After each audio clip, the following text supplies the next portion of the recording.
cancel Mosh Pit. A little bit of an odd interaction. We'll be moving into Game 2, however, MB Black versus Astral Authority on Dragonshire. MB Black does have first pick, first ban this go around. Hopefully the draft doesn't break.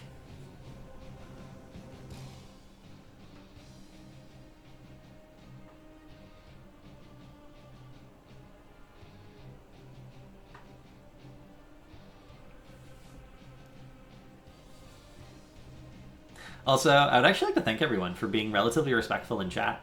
My chat is usually a place where I don't have to moderate it very much. People are just very friendly, very happy all the time. And so far, everyone who showed up has actually been participating in a pretty constructive way. Shout out to everyone who's participating in chat, actually having interesting conversations. I am reading them. A lot of good points being made. Malfurion is needed to ban out from MB Black. They just wanted to. It seems like they just want to deny the control aspect as much as possible. We've talked about this a lot. MB Black actually banned Falstad in every single game in Worlds in, I believe, Spring. They didn't play MB Black. They play Falstad. They just wanted to make sure Gus didn't mess up their team fights. Right? So they just been Falstad like, we're going to be on top of you and we're going to get those kills. We're not going to allow you to have any disengage mechanics.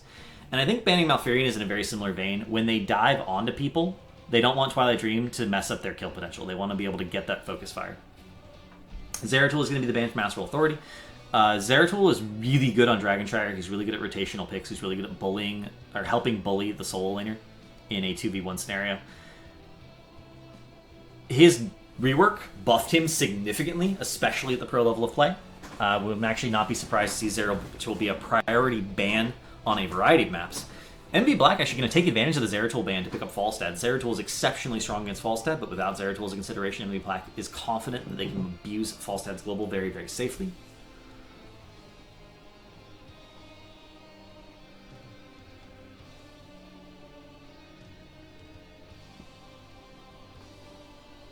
And this is going to be the second draft in the tournament where we've actually seen EDC make it through. So I would not be surprised to EDC be the pickup here again for Astral Authority, and it is. That is potentially going to provide Astral Authority with a global as well, post 10. Stage Dive has been pretty consistently the pickup ever since Echo Pedal was moved back to level 7.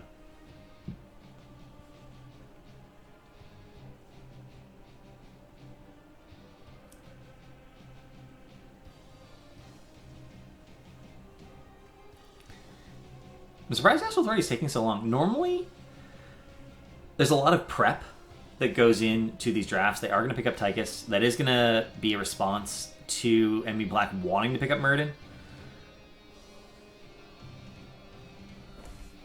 Would not be surprised to see an Alarak pick up.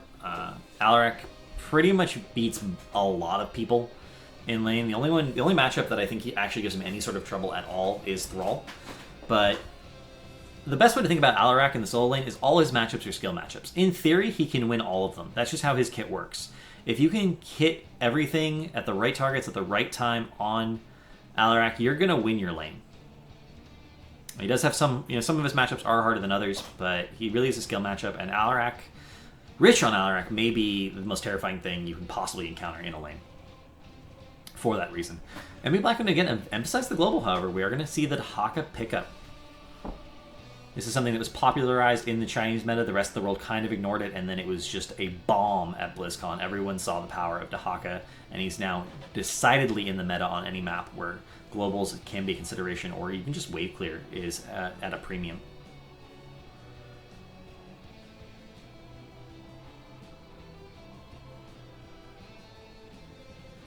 And we are going to see the Bright Wings. That's triple global for MB Black.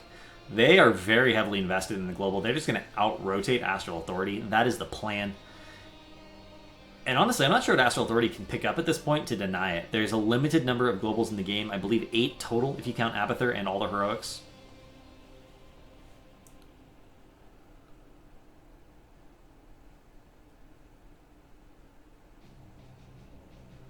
I'm wondering if MB Black is just having fun and is going to go for the Quint global. We have seen certain teams in the past draft 5 global heroes. Cloud9 drafted a 5 global comp on Cursed Hollow one time. It was pretty amusing.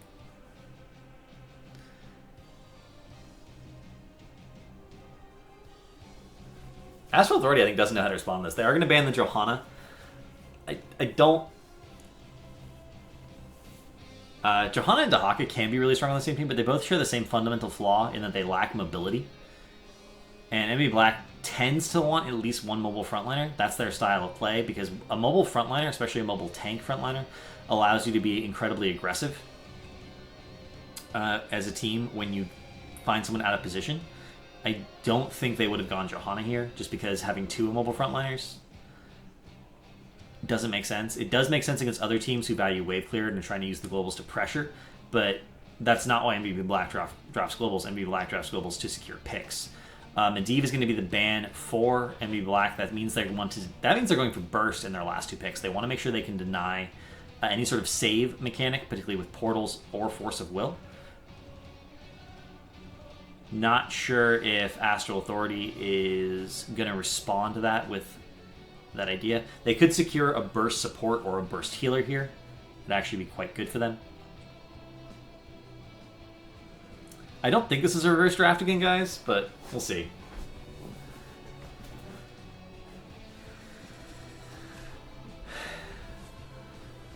I see that time zone chat.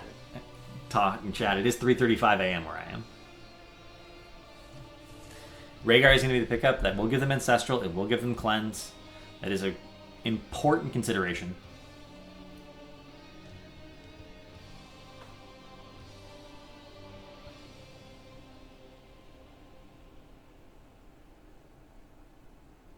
If they're really afraid of any potential burst comp from Envy Black here, they will pick up the Tassadar as well. I don't think they're that afraid.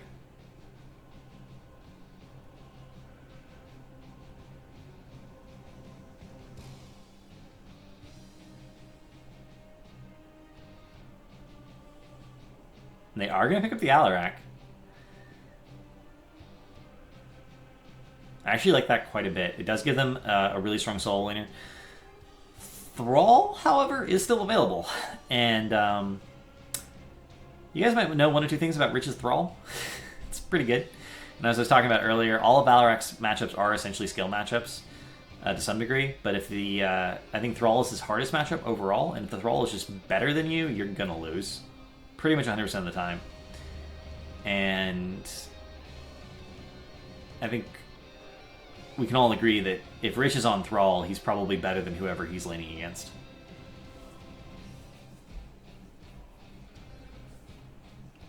It is going to be the Muradin. Oh, it's going to be the Muradin picker for MV Black, so it's going to be Sign on Muradin, and I imagine we're going to see Rich on the Haka. And Alarak Dahaka is actually not a fun matchup for Alarak. You can chunk Dahaka over and over and over again with your combo, and he just backs and Z's right back in at full health. He has so much wave clear that he can just push in onto you, and there's nothing you can do about it.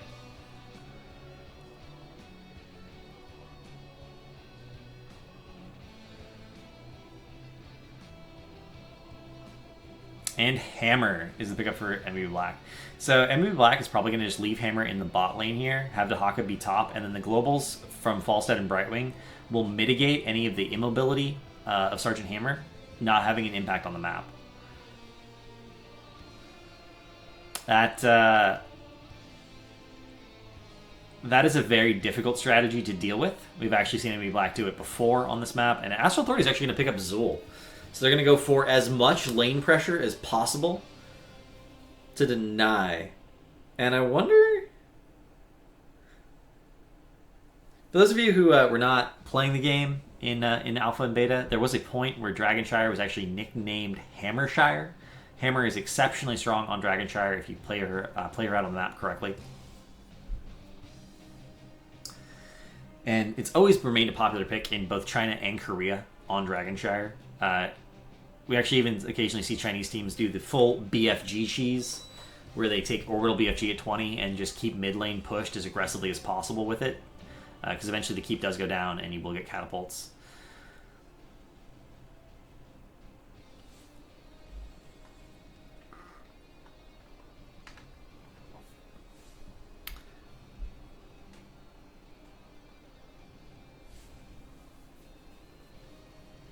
But I think we're probably going to see Napalm Strike this game around, and I think we are going to see just Hammer sitting in either the bottom or the top lane all game long. trying to push in aggressively, trying to get direct damage on the buildings, and enemy black is going to be happy with securing just 1 point until they manage to get a pick, and then once they get that pick, they're going to use their globals to secure the Dragon Knights pretty effectively. I think their strategy is pretty clear, and I honestly don't think Astral Authority has the tools to deal with it in their draft. Best case scenario, they manage to keep all of their lanes pushed in with the Zul pickup, and Alarak manages to tie top. He's not going to win it. And if they can do that, then they open themselves up potentially getting picks on the hammer. And if they can get a pick on the hammer or the Brightwing and the Falstad, they'll be in good shape. But it's going to be very difficult to do that.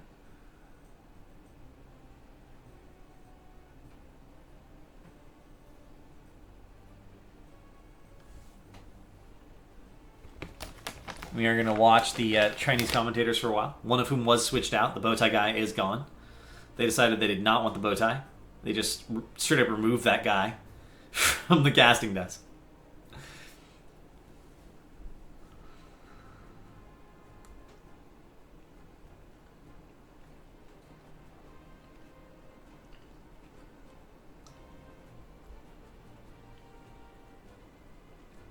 This new guy is very excited to be there. You can see the size of his smile.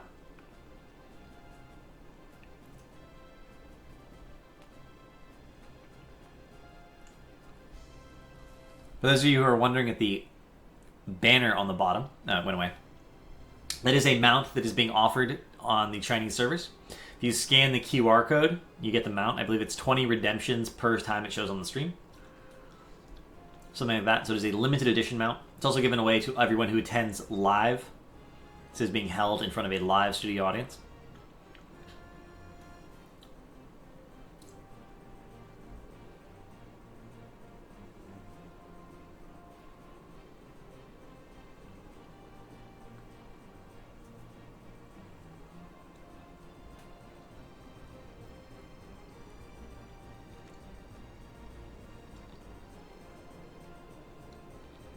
It's actually not the first time in a Blizzard game that we've had things that are exclusive to the Chinese server. There is a gold card back for Hearthstone that I think is exclusive to China and was awarded manually to a couple of pros in the NA scene at one point.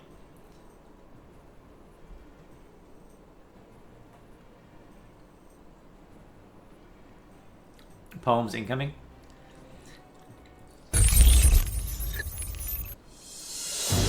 Black advanced yesterday out of their, or not yesterday, but earlier out of their group.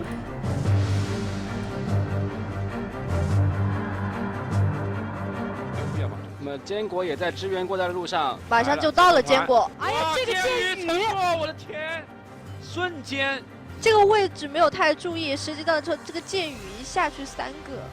那基地都没了，你要这个护士死干嘛呢？哎，这样的选择是对的，不要把时间浪费在时间他身上，就一定要赶快的进去打基地，这是正确的一个选择。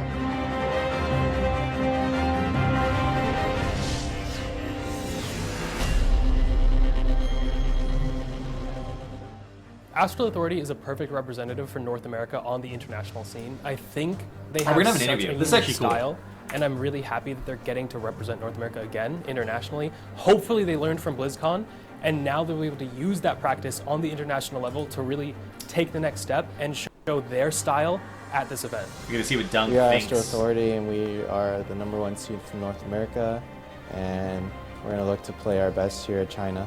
Yeah, our team, we've been practicing really hard after not performing very well during BlizzCon. So yeah, we've been prepping really hard. Pressure? Yeah, I think we definitely feel pressure in this tournament with the lineup we're up against. It's incredible teams here. I think the ones we would be the most scared of would be Ballistics. And I'm just going to make sure, even if we lose, like, never give up, always improve, and just got to keep going. Astral Authority is a very unique team. If I had one piece of advice to show them through the Gold Club World Championship, it would be play your own game. They excel when they control the draft and then play the map in their own style, and if they can do that, they have a shot here.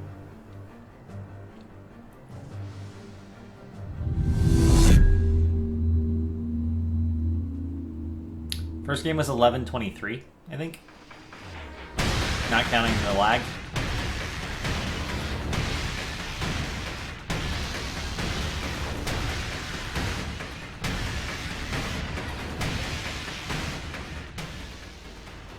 we are going to be getting into the game here. Finally, we'll have MB Black on the left-hand side of the map. We'll have Sign on Murden, Rich on Dahaka, Merryday on Brightwing, Kyocha on Hammer, and Sake on Falstad. Pretty much as expected for the lineup. You can see a little bit of warming up on the B-stepping from MB Black. They're expecting to use that quite a bit this game. Got to get that warm-up practice in. On the right-hand side of the map, we will have Astral Authority. We'll have June on Rhaegar, Cattle on Zool, Coffin Luck on Tychus, Fury on ETC, and Psalm on Alarak. So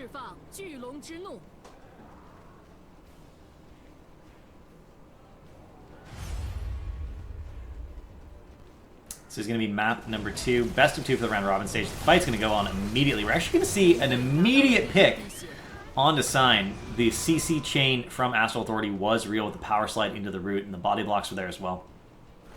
Just could not get out of there. And we're going to see a response from MB Black. They're actually just going to have everyone go top, push in, get some free damage on the tower.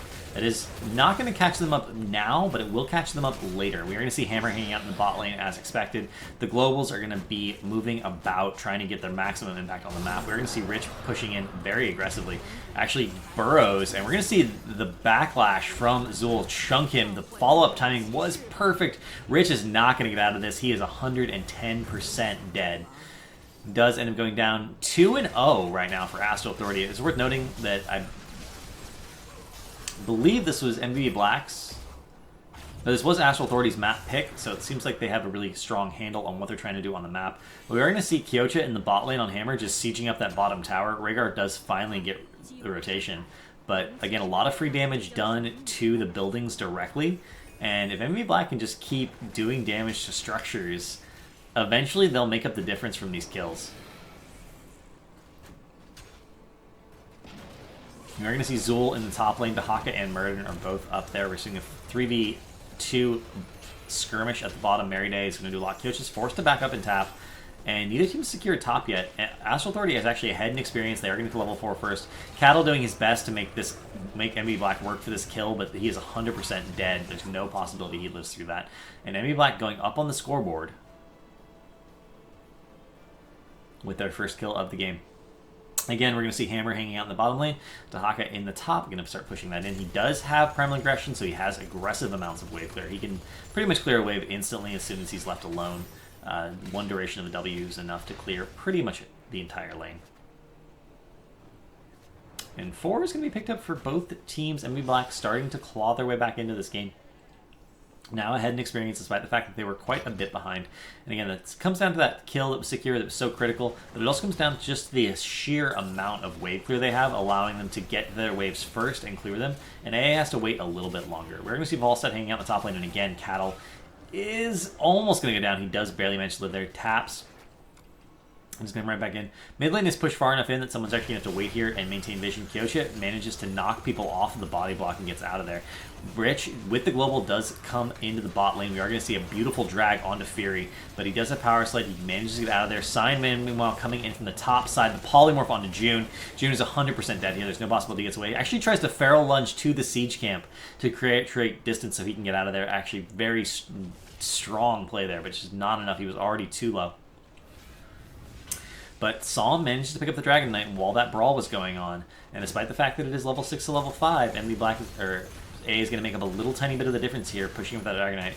But Kyocha in the bot lane, being protected by Merryday, is going to start to do real structure damage. Gets that bottom tower, and despite everything, still ahead in experience.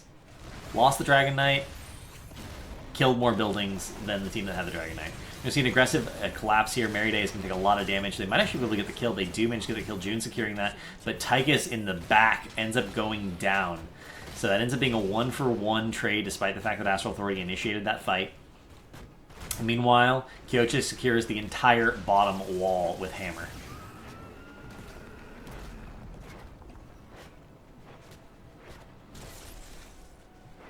We are going to see, again, Zool Dahaka in the top lane. I don't understand why Astral Authority drafted Zool to use him as a solo laner against Dahaka. That's not what we normally see Zool used for on this map. I guess they didn't think they could win the lane with Alarak.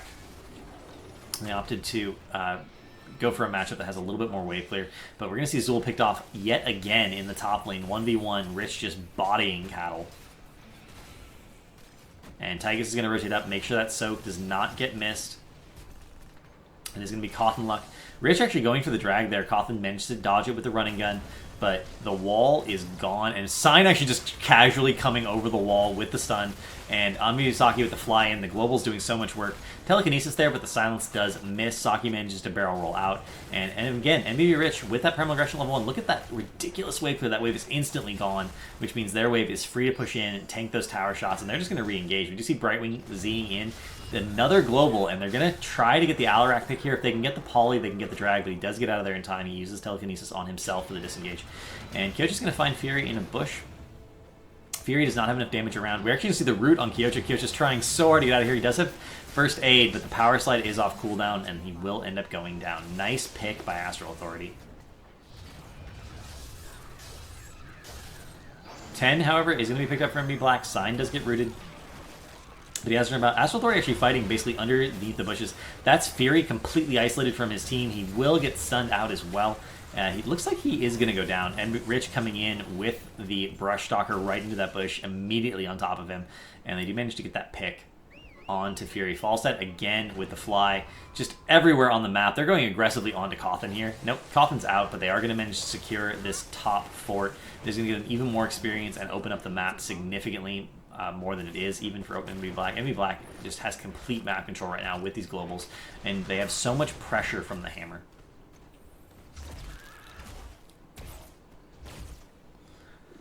Both altars are going to be captured, and they're trying to delay here. Rich does get comboed. Psalm, however, is going to get dragged back into the enemy team, and pretty sure he's going to go down. No, he barely manages to live. He just walks out of there, waltzes out of there almost. And Rich is going to be able to secure the Dragon Knight. Despite the fact they don't get the kill, they're happy with that pickup. Saki did back for mana. We are going to see him rotate down to bottom lane, flip-flap his way down there, get that soak. Paddle's going to be down there as well, looking for that soak, looking for that push. Does back up, does not want a 1v1 Falstad. As well is actually going to rotate up. Saki catches him on the rotation, it looks like, gets the dismount, trying to get that free damage. And Rich is just sort of sitting there guarding Kyocha. Not even in tower range. He's just like, okay, I'm going to wait till you move up and concede. Okay, now we're going to go back in. Stage dive directly on top of Kyocha. He does get the thrusters out of the way. The skeletal mages come down, actually trying to lock him down as well. This is a heavy investment to try and kill Kyocha, and he lives. He is not going anywhere. The gust onto Rich, allowing him to disengage. Did have to pop a lot to stay alive there, and he's actually not out of the woods yet. It looks like he is going to go down. Burst healing, Ancestral does come down. He manages to save Cattle, who was a little bit low. June aggressively looking for that positioning, even though he is low himself. And Rich stayed a little bit too long. A little bit too confident. His ability to take a fight. He burrowed a little bit early. If he burrowed, after the gust, if he managed to use that time that the gust gave him to disengage to create more space, he would have been in much better shape. A little bit of miscommunication there from MB Black, but currently they're still just doing work on the map. And we are going to see the bottom fort pushed in. This was a 4v4. Zul did rotate the top lane. And so AA did not feel confident in engaging. But again, they have limited tools. Very limited tools to get to that hammer when the hammer is being guarded.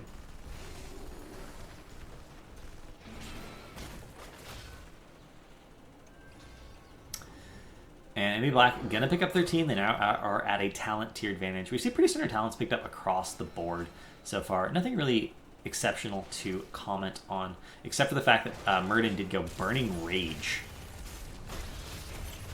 at 13, which is a talent that we've seen off and on in the Korean scene for quite some time, even before the Healing Static. Before the Healing Static bucket was really popular in Korea in particular, but it just allows you to get on top of someone in the backline and just do a lot of chunk damage, because it does end up doing so much damage. Also gives better wave clear, so when Murden's operating as an independent unit, which we're seeing quite a lot right here, does manage to do some work in that regard. Saki is going to use Gust for the disengage. But Skeletal Mages are going to keep him slowed, and there's no way he gets out of the situation. He does end up going down.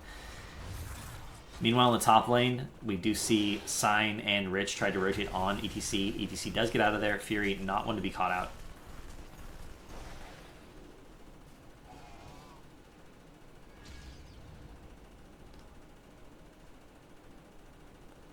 And again, MB Black just doing so much structure damage. That is all 3 forts gone versus no structures touched.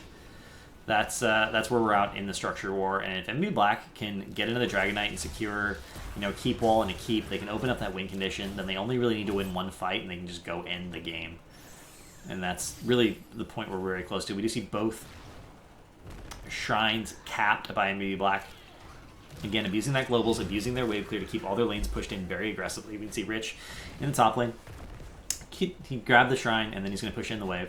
You can see the Bruiser Camp is also pushing in as well. Siege in the bot is going to get cleared up here by Kyocha very, very quickly. Falstead tries to get the cap, has to leave. Brightwing comes in, does have vision, so they know they're safe. They know pretty much where everyone is not, and they know where they can be safely. We're going to see potentially a little bit of a rotation onto Rich here. Nope, Rich is absolutely fine.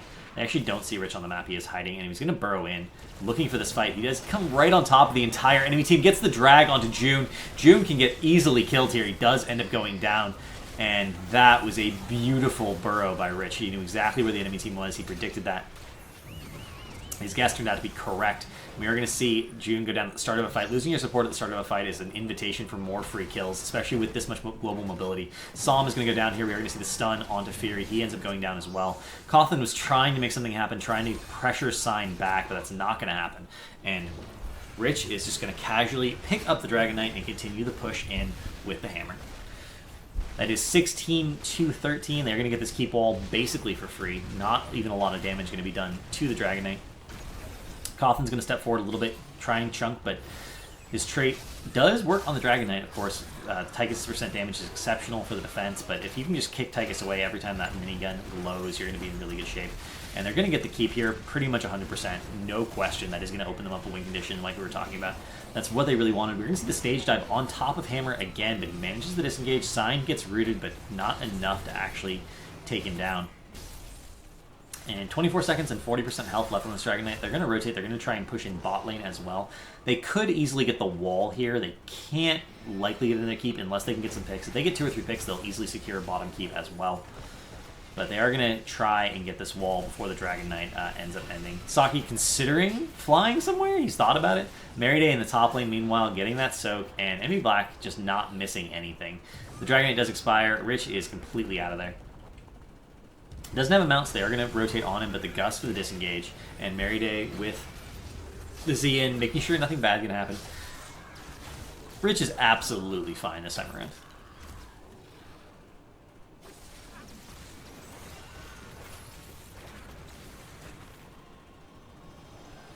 Siege is going to be bugged up. Saki's going to back just for mana. Merryday is alive and well. We do see Muradin in the bot grabbing that Bruiser Camp pretty much by himself, and this is again another advantage of Burning Rage.